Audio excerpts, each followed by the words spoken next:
بازیگوش. هماهنگیم به حرف هم دیگه میدیم گوش. ماجراجویی ما هستش خیلی عالی. توانایی‌های زیادی از کدوم داری. مثل برق، مثل باد، مثل طوفان، مثل نور. حرکت میکنیم ندیدیم مثل خودمون. تلاش میکنیم که بالاخره بریم فضا. واسه اون روز نداریم آروم و قرار. بابایی گروه قهرمانان. این داستان معمای نان ساندویچی.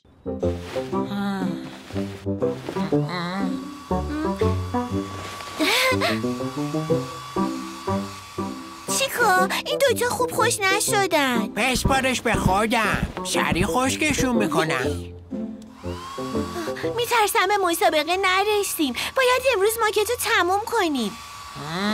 ماما کیسه گچو دیر آورد. تقصیر من نیست. آقای کت خدا یادش رفته بود کیسه رو کجا گذاشته. اشکالی نداره، فقط باید زود تمومش کنیم. به به چه بوی خوبی داره. ماما اون چی که واسه سقف ماکته بدش به من بذارم سر جاش. بفرمایید. وای چی کار کردی بابایی؟ چرا انقدر راحت شکست؟ فکر کنم خوب خشک نشده بود. ولی هنوزم خوشبوه ها. مجسمه گچی که خوشبو نمیشه ماما. به به ولی این یکی خیلی خوشبوه. بچه ها عجله کنین، وقتمون داره تموم میشه.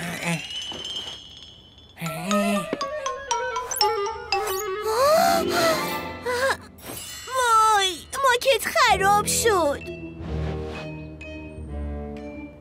فکر کنم خوب خشک نشده بودن. حداقل یکیشون سالمه. اینو میگی؟ آره.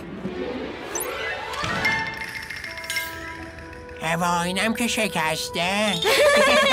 کار نشد نداره بچه ها، دوباره میسازیمش. ماما چقدر گچ داریم؟ خیلی کلی تو کیسه مونده. آخه دیروز از آقای کت خدا یه کیسه بزرگ گچ گرفتم. این بار باید بهتر خشکشون کنیم. بچه ها زنگ مأموریته، زود باشیم بریم.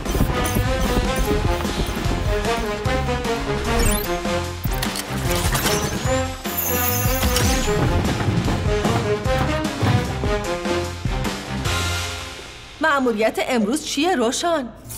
همه نونایی که آقای دکی امروز پختن مثل سنگ سرخ شدن و نمیشه باشون ساندویچ درست کرد. برای همین هیچ مشتری دیگه پیش آقای دکی نمیره. یعنی دیگه نمیتونیم از ساندویچ‌های آقای دکی بخوریم؟ وای اگه ساندویچ مخصوص آقای دکی نباشه مغازه آقای دکی بسته میشه. این که خیلی بده. ما باید ساندویچ‌های سبزیجات رو نجات بدیم. شما باید بفهمید چرا نوناشون سفت میشن. یه معمای جدید. باید این معما رو حلش کنیم. بابایی، چیکا، ماما، این مأموریت به عهده شماست. موفق باشین. دوباره آماده شدیم واسه یه مأموریت باحال. دوباره میریم واسه کمک به اونی که نیاز داره به ما. دوتا چشم دوتا گوش بابایی باهوش با پرواز ایدئال میریم به سمتشون. یه تیم قوی کنار همین میخوایم بریم به فضا به مرحله بعدی. تلاش میکنیم نشان ما رو میگیریم میکنیم کلی تمرین تا نتیجه بگیریم. رانندگی خودکار فعال شد.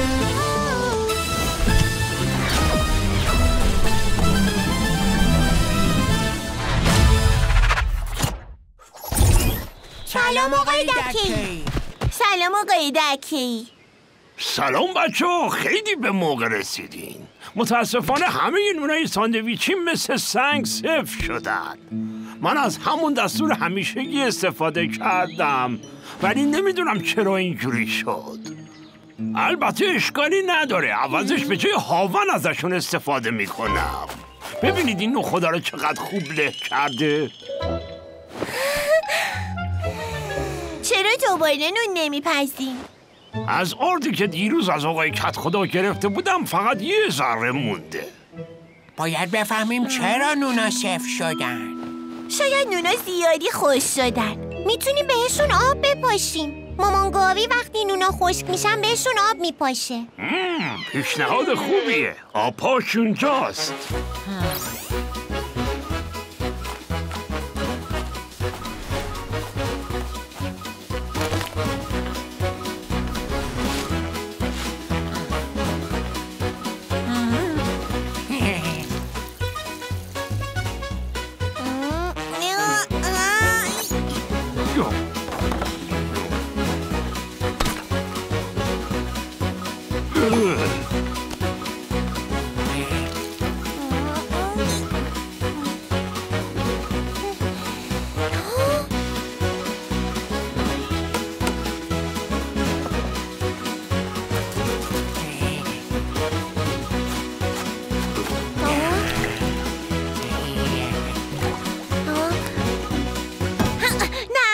فایده نداره.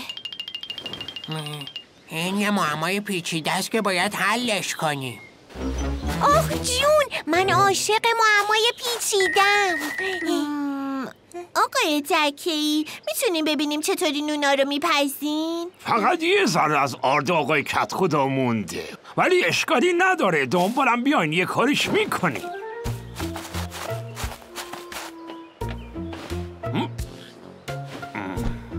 بچه ها دقت کنید. اول آرد رو میریزیم، حالا یه لیوان آب اضافه میکنیم. کاراگاه چیکار داری؟ چیکار میکنی؟ دقت میکنم. نمک به مقدار لازم. حالا باید همشون رو با هم قاطی کنیم.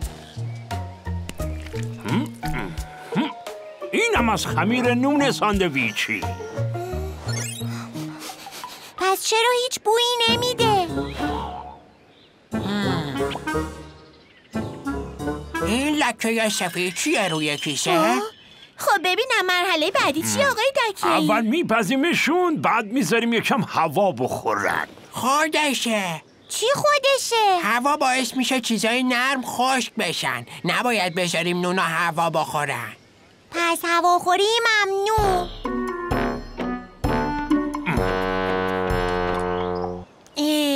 بایزم که صفر شدن. خداحافظ نونای نرم. بچه ها امیدوار باشین، حتما یه راهی هست. آبم نتونست نونا رو نرم کنه، پس زیادی خشک نشده بودن.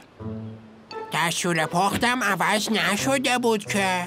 نونا هم که هواخوری نرفته بودن، ولی بازم صفر شدن. بچه ها فهمیدین چرا نونا سفت شدن؟ پس ورشکست شدم، ولی اشکالی نداره. شاید چکش فروشی بزنم. شاید مواد اولیه مشکل دارن. آره ها، بهتر آب آرد آزمایش کنیم. آخ جون، آزمایش. شاید بتونیم از مزهشون تشخیص بدیم مشکل چیه. منم که عاشق مزه کردنم. اول از مزه آب شروع میکنم. چی شد ماما؟ مزه آب معمولی میده. وای، این که مزه گچ میده. بچه ها فکر کنم فهمیدم چه اتفاقی افتاده.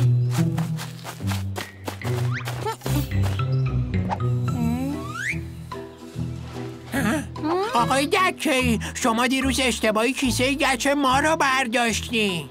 گچ؟ ولی من این کیسه رو از جای همیشگی برداشتم. جای آرد و گچ عوض شده بوده.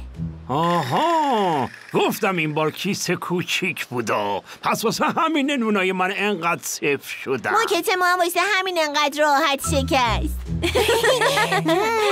بابا، پس میتونیم موکتمون رو بخوریم. هیچ کس غیر از شما نمیتونست این معما رو حل کنه. خوشحالیم که تونستیم کمکتون کنیم. فقط حیف که کلی نون گچی رو دستتون موند. اشکالی نداره، میتونم به جای چکش ازشون استفاده کنم. پس بریم کیسه آرد واسه آقای دکه‌ای بیاریم. یه ساندویچ سبزیجات محبت کنم. الان آمادش میکنم. من گشنمه بچه ها. چقدر مشتریا دوباره زیاد شدن.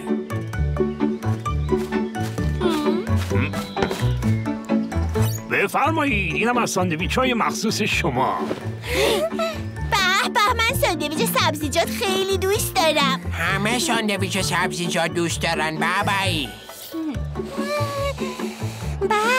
بوی خوشمزه همیشگیشو میده. مگه بو هم خوشمزه میشه ماما؟ بله که میشه.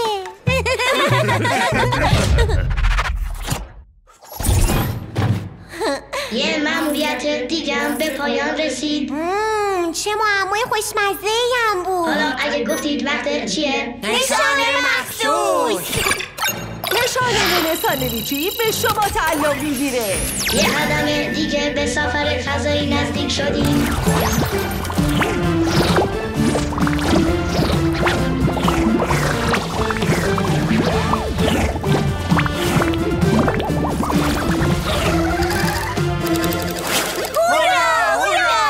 حالا چجوری ما که تو از اول بسازیم بچه ها؟